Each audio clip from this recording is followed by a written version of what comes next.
भजन संहिता 128 निकालेंगे। भजन संहिता 128 मैं पढ़ूंगा, आप लोग सुनेंगे। लिखा, क्या ही धन्य है हर एक जो यहोवा का भय मानता है और उसके मार्गों पर चलता है। तू अपनी कमाई को निश्चय खाने पाएगा। तू धन्य होगा और तेरा भला ही होगा। तेरे घर के भीतर तेरी स्त्री फलवंत दाखलता सी होगी। तेरी मेज के चारों ओर तेरे बालक जलपाई के पौधे से होंगे। सुन, जो पुरुष यहोवा का भय मानता हो वह ऐसी ही आशीष पाएगा। यहोवा तुझे सिय्योन से आशीष देवे और तू जीवन भर यरूशलेम का कुशल देखता रहे, वरन तू अपने नाती पोतों को भी देखने पाए, इस्राएल को शांति मिले। हालेलुया। मेरे पीछे पीछे इस अंश को दोहराइएगा आप लोग। क्या ही धन्य है हर एक जो यहोवा का भय मानता है और उसके मार्गों पर चलता है। तू अपनी कमाई को निश्चय खाने पाएगा। तू धन्य होगा और तेरा भला ही होगा। तेरे घर के भीतर तेरी स्त्री फलवंत दाखलता सी होगी। तेरी मेज के चारों ओर तेरे बालक जलपाई के पौधे से होंगे। सुन, जो पुरुष यहोवा का भय मानता हो वह ऐसी ही आशीष पाएगा। यहोवा तुझे सिय्योन से आशीष देवे और तू जीवन भर यरूशलेम का कुशल देखता रहे, वरन तू अपने नाती पोतों को भी देखने पाए, इस्राएल को शांति मिले। आइए हम लोग प्रार्थना करें। प्रभु यीशु, धन्यवाद देते हैं इस बाइबल अंश के लिए। अगुवाई कर, जो कुछ भी मैं बोलूं तेरी आत्मा की सामर्थ्य से होने पाए और तेरी इच्छा मर्जी पर हम चल सके। इसके सुनने से और इसके अनुसार तेरी इच्छा को जान सके और तेरी इस वचन को जीवन में लागू कर सके। सारा आदर महिमा कर तुझे देते हैं, प्रभु यीशु के नाम से मांगते हैं, आमीन।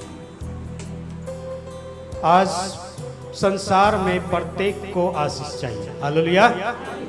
सबको आशीष चाहिए कि नहीं? कोई ऐसा है जो श्राप लेना चाहते हैं? हाँ, आशीर्वाद सबको चाहिए, आशीष सबको चाहिए। तो यहाँ पर परमेश्वर का वचन में जबकि हमने पढ़ा भजन संहिता 128, वैसे व्यक्ति जो परमेश्वर के भय में चलते हैं उनके लिए आशीष का वचन। हालेलुया। और आशीष हम कैसे पाएंगे इसकी चर्चा इस वचन से हम लोग करेंगे और सीखेंगे। भजन संहिता 1 और भजन संहिता 128 का शुरुआत लगभग मिलता जुलता है। यहाँ पर भजन संहिता 128 में अभी हमने क्या पढ़ा? हमने पढ़ा, क्या ही धन्य है हर एक जो यहोवा का भय मानता है और उसके मार्गों पर चलता है। और भजन संहिता 1 में पढ़ेंगे 1 का पहला पद, पहला आयत, तो उसमें लिखा, क्या ही धन्य है वह पुरुष जो दुष्टों की युक्ति पर नहीं चलता और न ठट्ठा करने वालों के मंडली में बैठता है और न पापियों के मार्ग में खड़ा होता है। हालेलुया। यानी दोनों का शुरुआत मिलता जुलता ही है। अब दोनों को मिला जुला करके जो शिक्षा मिलती है उस पर हम लोग आगे बढ़ेंगे। परमेश्वर के वचन को जबकि हमने पढ़ा, इसमें लिखा, क्या ही धन्य है हर एक। हालेलुया।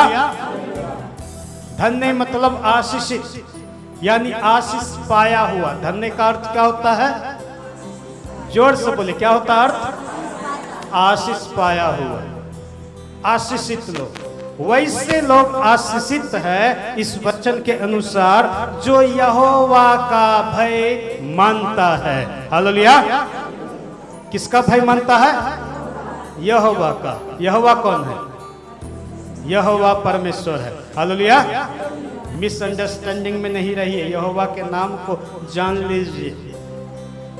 पहले परमेश्वर अपने नाम को किसी के सामने प्रकट नहीं करते थे। हालेलुया। अगर आप वचन पढ़ेंगे तो मूसा को परमेश्वर चुने अपने लोगों को गुलामी से छुड़ाने के लिए। हालेलुया। जब इस्राएली लोग जो परमेश्वर के लोग कहलाते थे गुलामी में थे, मिस्र के गुलामी में मूसा को चुने, तो मूसा पूछे परमेश्वर से, हे प्रभु बता तू कौन है? तो परमेश्वर क्या जवाब दिए? परमेश्वर बोले मैं जो हूं सो हूं। समझ में आ रहा? परमेश्वर बोला मैं जो हूं सो हूं, यानी अपना नाम प्रकट नहीं किए, लेकिन बाद में आगे चल करके मूसा के ऊपर एक नाम दिया, परमेश्वर अपना नाम दिए और बोले मैं यहोवा हूं। हालेलुया। पहले मैं जो हूं सो हूं कहलाते थे परमेश्वर, लेकिन अब जो है यहोवा कहलाए जाने लगे। पहले परमेश्वर को सृष्टिकर्ता, सर्वशक्तिमान, सृष्टि रचयिता, उद्धारकर्ता के रूप से लोग जानते थे, लेकिन यहोवा शब्द आने से उसके नाम का अर्थ हो गया मैं जो हूं सो हूं। तो यहोवा को जानिए। हमने पढ़ा क्या ही धन्य है हर एक जो यहोवा का भय मानता है। हालेलुया। प्रत्येक वैसे लोग जो यहोवा का भय मानता है वे लोग धन्य है। धन्य है मतलब आशीषित है। हालेलुया। दूसरे शब्दों में उलट करके इसको सोचिए या उलट करके देखिए, विचार करिए। हमने पढ़ा क्या ही धन्य है हर एक जो यहोवा का भय मानता है। इसका उल्टा क्या होगा? उल्टा क्या होगा? जो यहोवा का भय नहीं मानता है वे धन्य नहीं है। हालेलुया। धन्य मतलब आशीषित और धन्य मतलब भाग्यशाली कह सकते हैं, भाग्यवान।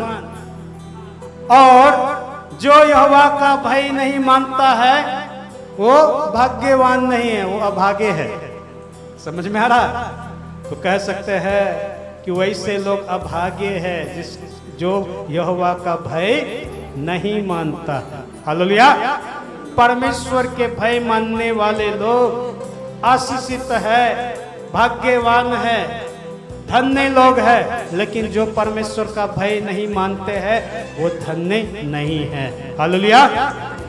अब यदि हम बात करेंगे परमेश्वर का भय क्या है, परमेश्वर का भय का अर्थ क्या है, तो परमेश्वर का भय का अर्थ ये नहीं कि परमेश्वर यहाँ पर आया और हम डर के मारे अपने आप को छिपा ले, छिप करके रहे।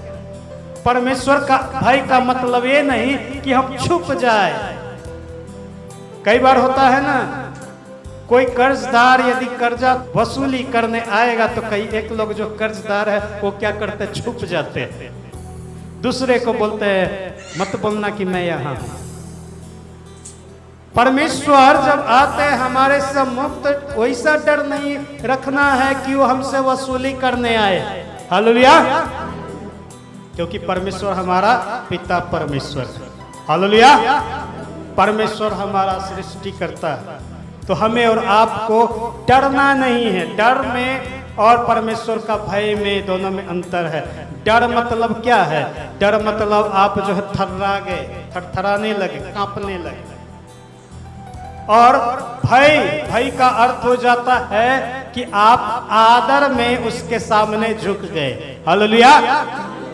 परमेश्वर का आदर किए। भय में आदर होना चाहिए, यानी परमेश्वर का डर या भय हो तो वैसा वाला डर नहीं जिसमें हम कांपने लगे, थर्राने लगे। भाई कैसा होना चाहिए? परमेश्वर का आदर करने वाला। हालेलुया। और जिसका हम आदर करते हैं ना, तो हम क्या करते हैं? उसके लिए सब कुछ करने लगते हैं। होता है कि नहीं? जिसका आदर नहीं करते हैं ना, तो उनको तिरस्कार करते हैं, नेगलेक्ट करते हैं। सामने पड़ जाए तो उनको ठीक से सुनेंगे नहीं, उनके बातों को भी सुनना नहीं चाहेंगे, उनको बेकार समझेंगे। जो करेगा वो उसको मानेंगे नहीं, जो कहेगा वो मानेंगे नहीं। जो भी वैसे व्यक्ति जिसको आप आदर नहीं देते हैं, तो उनके प्रति भय नहीं रहेगा, तो यही आप काम करेंगे। परमेश्वर के भय में यदि है तो परमेश्वर का आदर हमें करना चाहिए।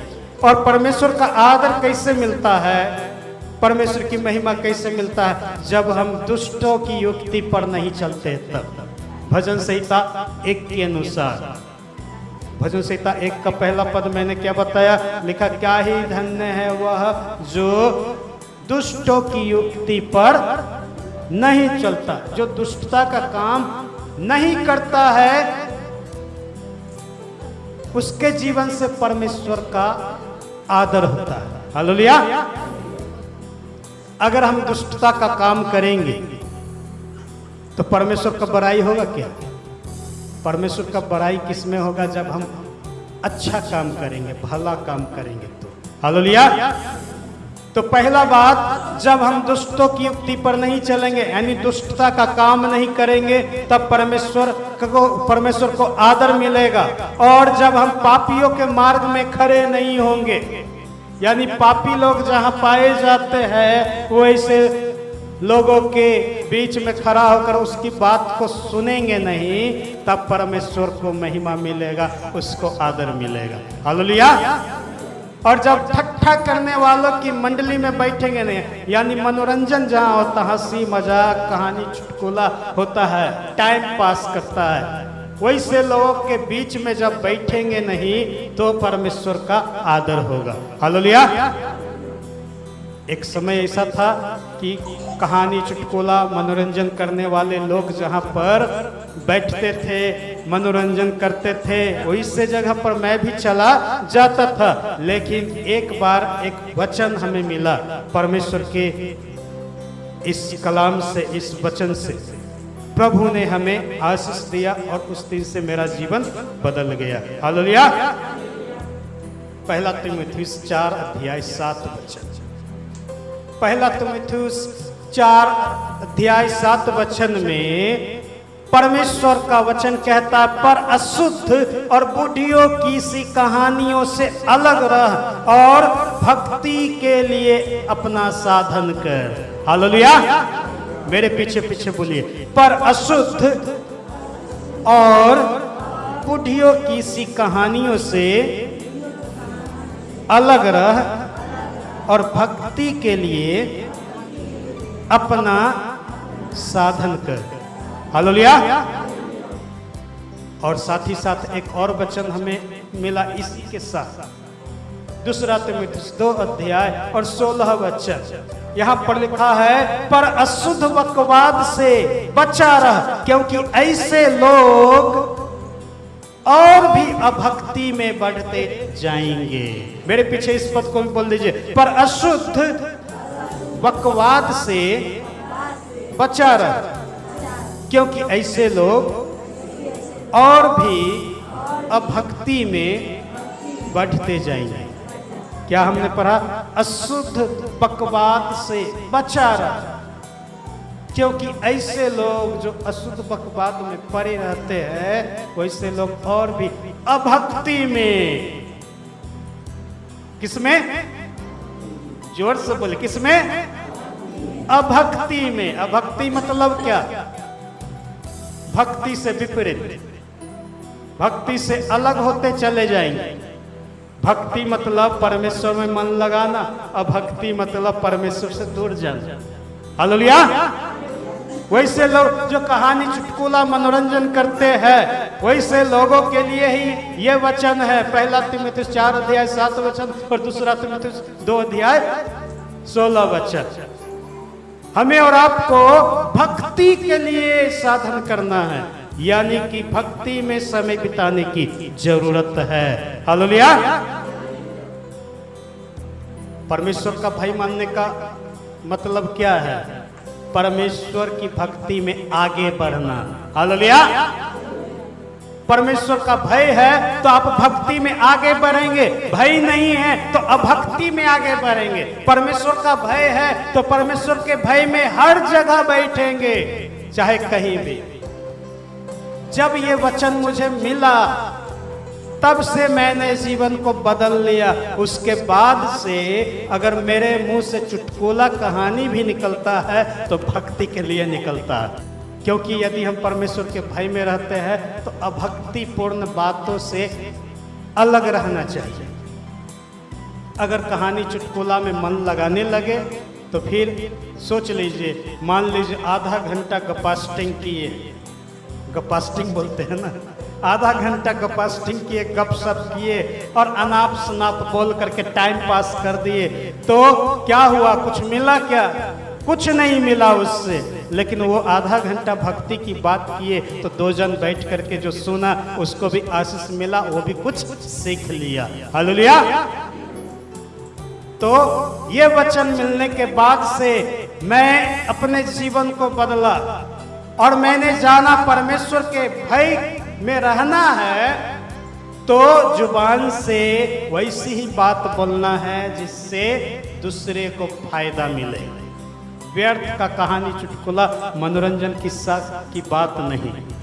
कौन सा बात? तो जिससे एक दूसरे का वृद्धि हो। हालेलुया। हमने पढ़ा, क्या ही धन्य है हर एक जो यहोवा का भय मानता है। जो परमेश्वर का भय मानता है तो क्या क्या ब्लेसिंग है, क्या क्या ब्लेसिंग है, इसमें आगे लिखा। पहला ब्लेसिंग, परमेश्वर के भय में रहेंगे तो सबसे पहला आशीष क्या मिलेगा? पहला आशीष मिलेगा, अपनी कमाई को निश्चय खाने पाएंगे। हालेलुया। पहला आशीष क्या मिलेगा? अपने कमाई को निश्चय खाने पाएंगे। कब? जब परमेश्वर का भय मानेंगे तब। परमेश्वर के भय में नहीं रहेंगे तो आशीष मिलने वाला नहीं है। परमेश्वर का भय है ही नहीं तो परमेश्वर भी छोड़ देगा आपके अपने हाल पर। परमेश्वर का भय नहीं है, आप कमाएंगे और उसको आप खाने नहीं पाएंगे। चोर सेंधमारी करेगा, चोर का पेट भरेगा। समझ में आ रहा? आप कमाएंगे और आपका पेट नहीं भरेगा, आपके पेट में वो पैसा नहीं जाएगा, डॉक्टर साहब के जेब में जाएगा, डॉक्टर का पेट भरेगा। हालेलुया। आप कमाएंगे लेकिन आप उसका भोग नहीं करने पाएंगे, वकील साहब लेके चले जाएंगे, मजिस्ट्रेट को सेटिंग करने में पैसा चला जाएगा। जब परमेश्वर के भय में नहीं रहेंगे तो। परमेश्वर के भय में जब रहेंगे तभी ये ब्लेसिंग मिलेगा, आशीष मिलेगा कि अपनी कमाई को आप खाने पाएंगे। हालेलुया। फिर आपका पैसा जेब से गिरेगा नहीं, आपका पैसा खोएगा नहीं, कोई आकर छीन करके भागेगा नहीं, चोरी नहीं होगा, क्योंकि आप परमेश्वर के भय में रहते हैं। परमेश्वर के भय में रहना सीख लिए। परमेश्वर के भय में जब रहते हैं तो परमेश्वर हमारी रक्षा हिफाजत करता है। हालेलुया। देखते ना, दुकान खोलते हैं लोग, अन्य जाति लोग अपने ईश्वर को इसलिए शब्द पर ध्यान दीजिएगा, अपने ईश्वर को जो जब दुकान खोलते हैं तो क्या करते हैं? दुकान खोलने के दिन पूजा पाठ धर्म कर्म करेंगे, अच्छा से धर्म कर्म निभाएंगे। पहला दिन उद्घाटन करेंगे, जितने रिश्ते नाते के लोग हैं सबको बुलाएंगे, पंडित जी को बुलाया जाएगा, पंडित जी अपना पूरा सब कुछ किया, पूजा पाठ सारा धर्म कर्म किया और अपने ईश्वर को दुकान का उद्घाटन के दिन में कोना में ऊपर क्या किया? कोना में सिंहासन दे दिया, बैठा दिया। होता है ना, कोना में ऊपर ईश्वर को दे दिया जगह। आप भगवान जी आप यहाँ रहिए, यहाँ पर आप रहिए और रह करके देखते रहिए मेरे ग्राहक को।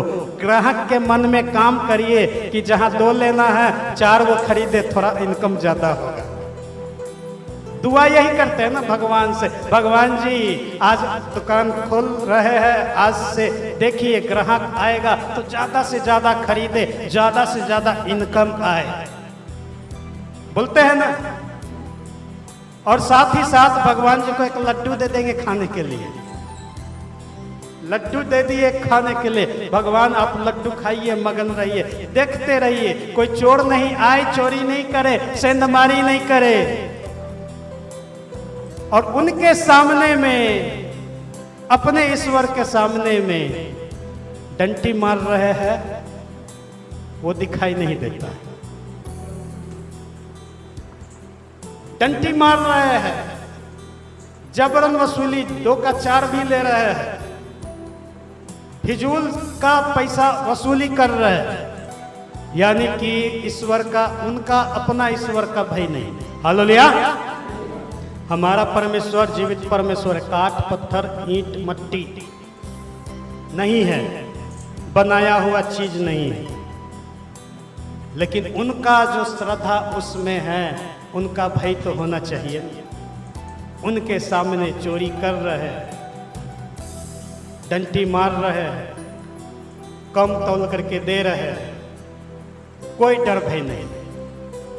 परमेश्वर का भय मानना सीखेंगे तो परमेश्वर आशीष देगा।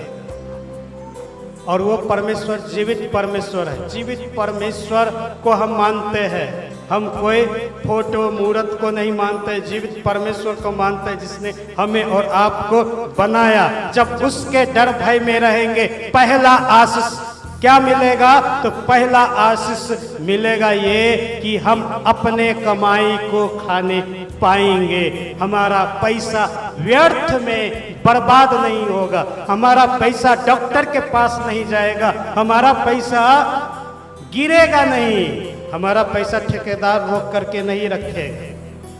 होता है लोगों के जीवन में, कमा लिया पैसा नहीं दे रहा है, जब डर भय मानते हैं तो वो अटकेगा नहीं। हालेलुया। एक भाई का पैसा अटका हुआ था, प्रदेश में कमा रहा था ठेकेदार के अधीन में। मेरे पास फोन किए, थोड़ा सा भाई जागा भैया ऐसा है, मेरा पैसा फंस गया है ठेकेदार के पास में, वो दे नहीं रहा है। मैंने बोला परमेश्वर के डर भय में प्रार्थना करिए, प्रभु रास्ता खोलेगा। और केवल उतना ही नहीं, अगर आप प्रार्थना करेंगे तो साथ में कर्म भी होना चाहिए। हालेलुया। क्योंकि परमेश्वर का भय मानने का मतलब ये नहीं कि केवल प्रार्थना ही करवाए। बहुत वैसे लोग हैं केवल प्रार्थना करवाते हैं लेकिन कर्म नहीं करते हैं। वचन में लिखा, जैसे शरीर आत्मा के बगैर मरा हुआ है, वैसे ही विश्वास कर्म के बिना मरा हुआ है। हालेलुया। कर्म के बिना विश्वास मरा हुआ। शरीर आत्मा के बगैर जैसे मरा हुआ, वैसे विश्वास कर्म नहीं करेंगे। आप कितनों प्रार्थना कर ले, उससे कुछ मिलने वाला नहीं है। लेकिन कर्म जैसे ही करेंगे तो परमेश्वर उसका फल देगा। मैंने उन्हें समझाया, प्रभु से भय है तो प्रार्थना करते हैं, और प्रभु से भय है तो जो आपको प्रभु देगा उसमें से प्रभु का हिस्सा दे देना है। हालेलुया। मैंने बोला उनसे, जो आपको प्रभु देगा उसमें से प्रभु का हिस्सा अवश्य दे दीजिएगा। इसी को कहते हैं परमेश्वर का भय मानना। हालेलुया। प्रभु का हिस्सा क्या है? आपके संपत्ति में प्रभु का क्या है हिस्सा? हाँ? 10वां भाग। बाइबल के अनुसार आपके संपत्ति का 10% किसका है? प्रभु का है। परमेश्वर के काम के लिए उसको इस्तेमाल करना है। हालेलुया। और जो व्यक्ति कहते हैं प्रभु का भय मानते हैं लेकिन वो प्रभु का हिस्सा खा रहे हैं, मतलब प्रभु का भय नहीं है। सच्चाई है, प्रभु का भय मानिए, एक बार देखिए कितना आशीष मिलेगा। प्रभु का भय का मतलब उनकी बातों को मानिए। आप जो कमाए उसका 10% प्रभु का है। 1000 रुपया में 100 रुपया प्रभु के काम के लिए अलग करिए, क्योंकि देने वाला प्रभु है, देने वाला प्रभु है, वही देता है। 100 देंगे तो उससे बढ़कर आशीष है। यहाँ तक के लिखा, आकाश के झरोखे को खोलकर अपरंपार आशीष उंडेलता है प्रभु। हालेलुया। मैंने उसको बताया कि प्रभु का भय है यदि, तो जो आपको प्रभु देगा उसमें से उनका हिस्सा अवश्य दे दीजिएगा। वो भाई सुन करके निराश हो गया। समझ में आ रहा?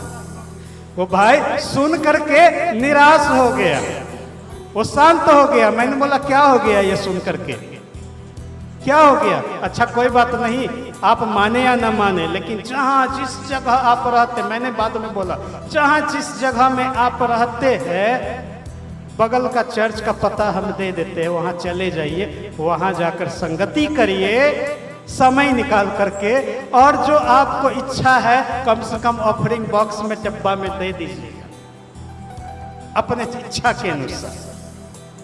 सोच लीजिए, इतना अच्छा से परमेश्वर के वचन से हमने समझाया, लेकिन क्या हुआ? मैंने उनको फोन नंबर, पास्टर का फोन नंबर दिया, मैंने पता बताया, प्रार्थना किया, और प्रभु सुना, फंसा हुआ धन उसके लिए छोड़ दिया। हालेलुया। फंसा हुआ धन उसको मिल गया, और मिलते ही वो भूल गया, पैसा को मौज मस्ती में उड़ा दिया। क्या आशीष मिलेगा? सोचिए। प्रभु का भय है तो वचन पालन करिए, फिर देखिए जीवन में क्या आशीष मिलेगा। हालेलुया। आप यदि वचन पालन करेंगे, आप निश्चय अपनी कमाई को खाने पाएंगे। चोर सेंधमारी नहीं करेगा, पॉकेटमारी नहीं होगा, हॉस्पिटल में नहीं जाएगा। मेरा रिकॉर्ड है, आज तक मैं अपने बीमारी के कारण हॉस्पिटल के बिस्तर पर कभी नहीं सोया। हालेलुया। प्रभु स्वस्थ रखा, कभी वैसा कोई बीमारी नहीं, क्योंकि हम प्रभु के भय में रहते हैं। क्या पढ़े? क्या ही धन्य है वह हर एक लोग जो यहोवा के भय को मानता है। जब भय मानते हैं तो कमाई को निश्चय खाने पाते हैं, दूसरे लोग नहीं, लूट नहीं लेगा कोई। प्रभु हमें उसको उपभोग करने के लिए हमारे सामने में दे देता है। हालेलुया। दूसरी आशीष लिखा है, तू धन्य नहीं होगा। दुनिया के लोग आशीषित रहे या न रहे, यदि आप प्रभु का भय मानेंगे तो क्या होगा? हम आशीषित हो जाएंगे। हालेलुया। दूसरा आशीष क्या है? हम आशीषित होंगे, सबसे अलग दिखेंगे।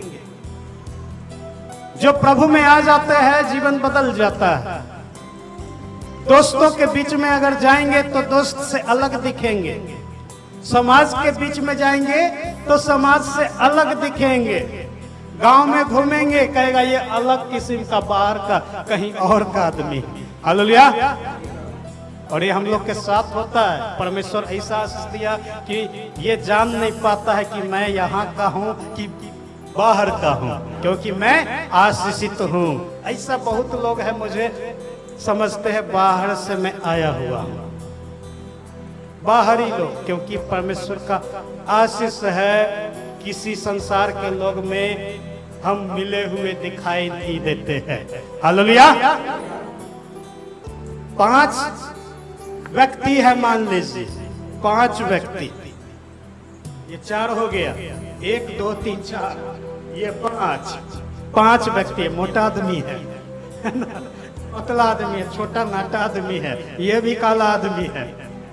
समझ रहे हैं? तो ये 5 व्यक्ति है, पांचों में जो प्रभु को मान लिया है, जान लिया है, वे आशीषित होंगे। और पांचों के बीच में अगर खड़ा होंगे तो पता ही नहीं चलेगा कि ये कहाँ का है, क्योंकि प्रभु उसको उठाता है, अलग किस्म का बना देता है।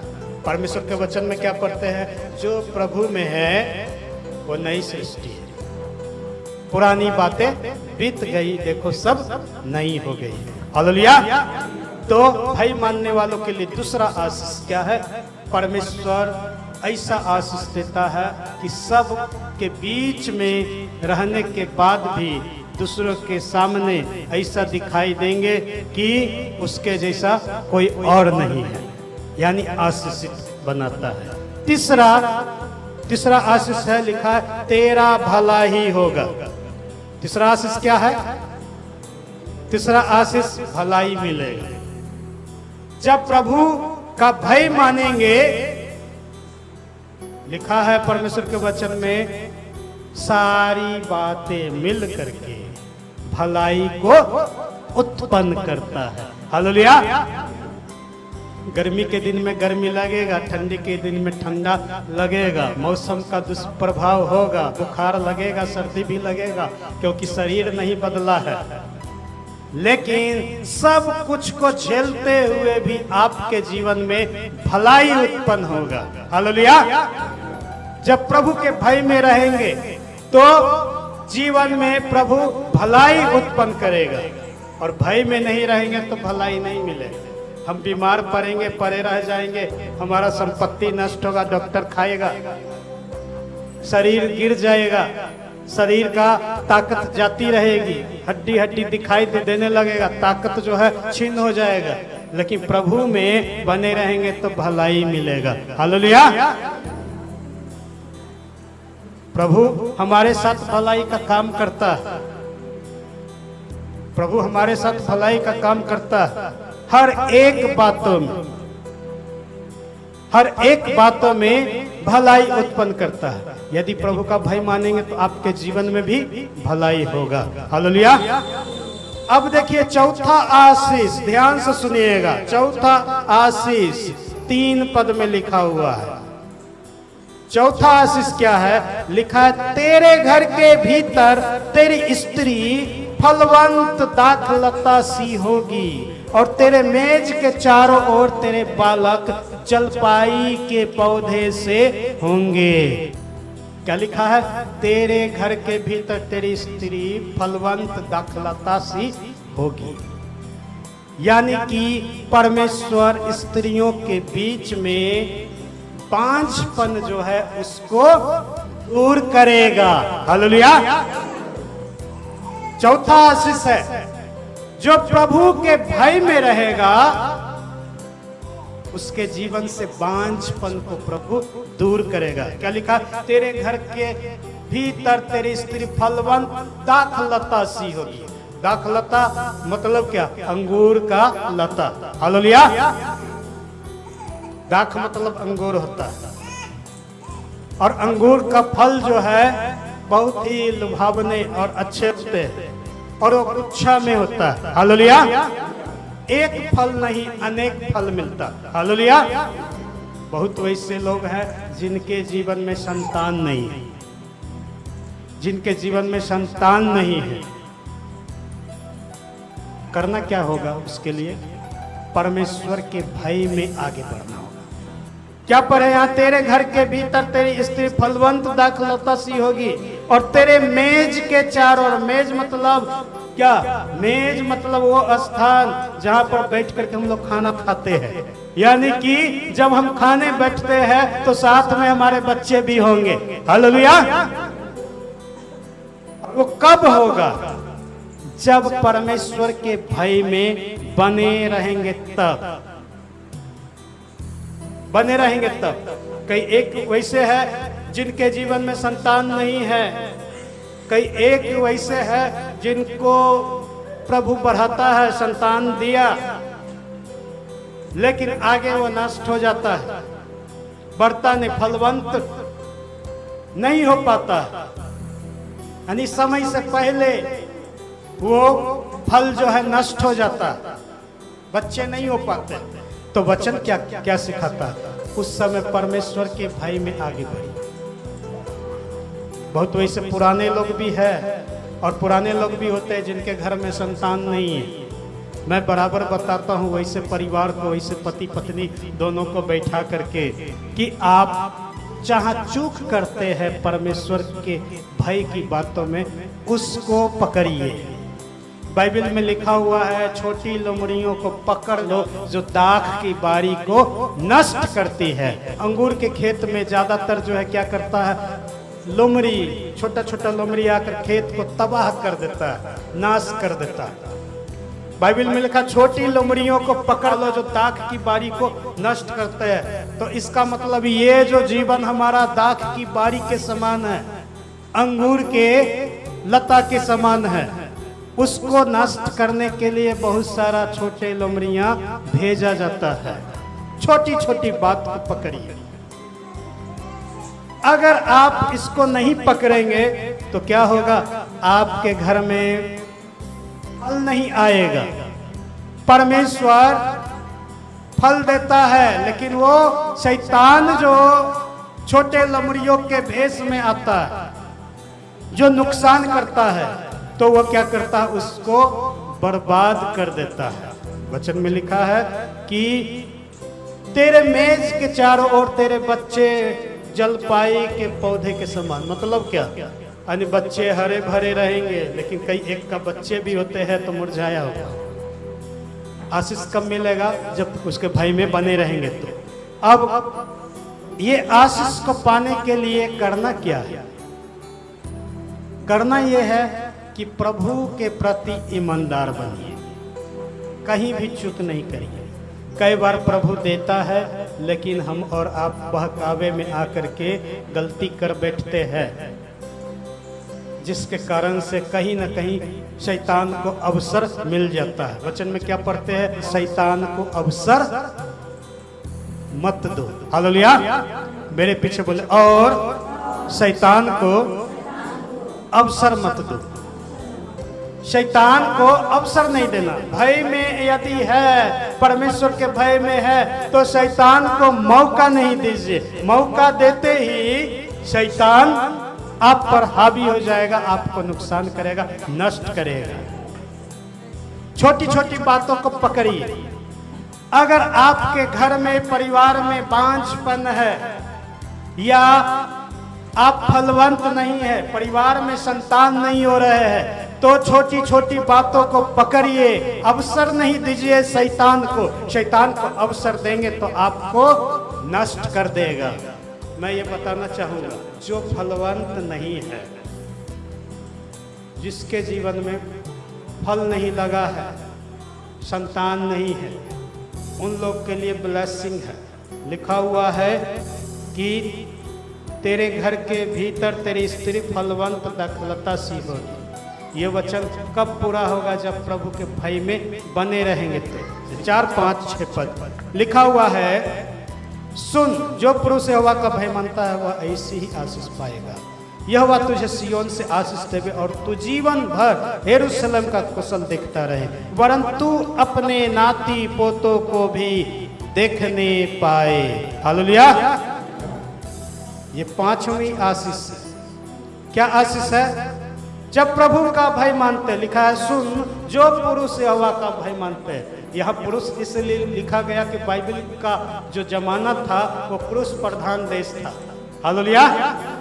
पुरुष का नाम आता था, महिला का नाम नहीं आता था।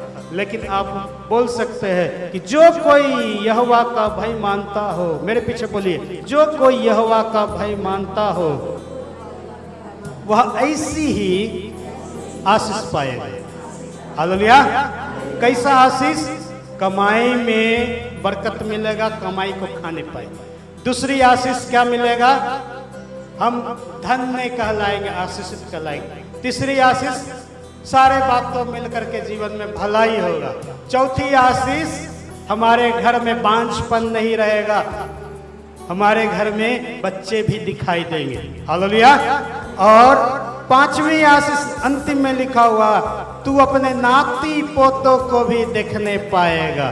यानी प्रभु परमेश्वर हमें क्या देगा? लंबी उम्र देगा। तरके उठा नहीं लिए जाएंगे, जवानी में मर नहीं जाएंगे, पूरा बुढ़ापा में नाती पोता को भी देखने पाएंगे। और भजन संहिता में तो लिखा हुआ है और अलग जगह पर, तू अपने नाती पोते और परपोते को भी देखने पाओगे। हालेलुया। ऐसा आशीष प्रभु देता है वैसे लोग को जो प्रभु के भय में बने रहते हैं। ये 5वीं आशीष है। कितने लोग को लंबी उम्र चाहिए? सबको चाहिए कि नहीं चाहिए? हर एक लोग को लंबी उम्र चाहिए। भजन भी ये बात हम पाते हैं। सवाल के रूप में राजा दाऊद बोलते हैं, तुम में से कौन है जो दीर्घायु चाहता है ताकि भलाई को देखे। हालेलुया। हर कोई चाहता है कि दीर्घ आयु मिले, लंबी आयु मिले। हर एक लोग चाहता है कि नाती पोता परपोता सबको देखे। बहुतों का इच्छा होता है कि पोता पोती का शादी ब्याह हो जाए, है ना, तब हम स्वर्ग सिधार जाए। इच्छा होता है। प्रत्येक लोग लंबी उम्र चाहते हैं और प्रत्येक को लंबी उम्र प्रभु देता है जब उसके भय में आगे बढ़ते हैं तो। और जीवन भर यरूशलेम का कुशल देखने पाते। यरूशलेम मतलब परमेश्वर के लोगों का कुशल। हालेलुया। यरूशलेम कौन देश है? परमेश्वर के लोगों का देश है। हालेलुया। यहाँ पर लिखा ना, तू जीवन भर यरूशलेम के कुशल को देखता रहे। यरूशलेम शहर तो है, लेकिन यरूशलेम का अर्थ होता परमेश्वर के लोगों का देश। तो हम जब प्रभु में बने रहते हैं तो प्रत्येक प्रभु के लोग का कुशलता को हम देखने पाते हैं। परमेश्वर आशीष दे हम सब प्रभु के भय में आगे बढ़िए ताकि कमाई पर आशीष मिले। प्रभु के भय में आगे बढ़िए ताकि हम आशीषित हो हर एक बातों में। प्रभु के भय में आगे बढ़िए ताकि हर बात में भलाई उत्पन्न हो जीवन में। प्रभु के भय में आगे बढ़िए तो प्रभु हमें फलवंत करेगा और हमें बढ़ाएगा और हम वैसी आशीष पाएंगे कि हम नाती पोते को भी देखने पाएंगे, यानी कि लंबी उम्र हमें दिया जाएगा। अपनी आंखों को बंद करें, अपना ध्यान प्रभु की ओर लगाएं। प्रभु यीशु धन्यवाद देते हैं। धन्यवाद के साथ तेरे चरण में आते हैं। विशेष रूप से छोटे से झुंड को तेरे चरणों में लाते हैं। आशीष दीजिए, बरकत दीजिए, संभाल करके रखिए। तेरी महिमा प्रत्येक लोगों के साथ होने पाए, तेरा अनुग्रह होने पाए, तेरी प्रशंसा में लोग आगे बढ़ सकें। हालेलुया। धन्यवाद यीशु, तेरी स्तुति करते हैं। धन्यवाद देते हैं तेरे प्रेम अनुग्रह के लिए। तेरी महिमा करते हैं। सारा आदर महिमा तुझे देते हैं। यीशु के नाम से मांगते हैं, आमीन।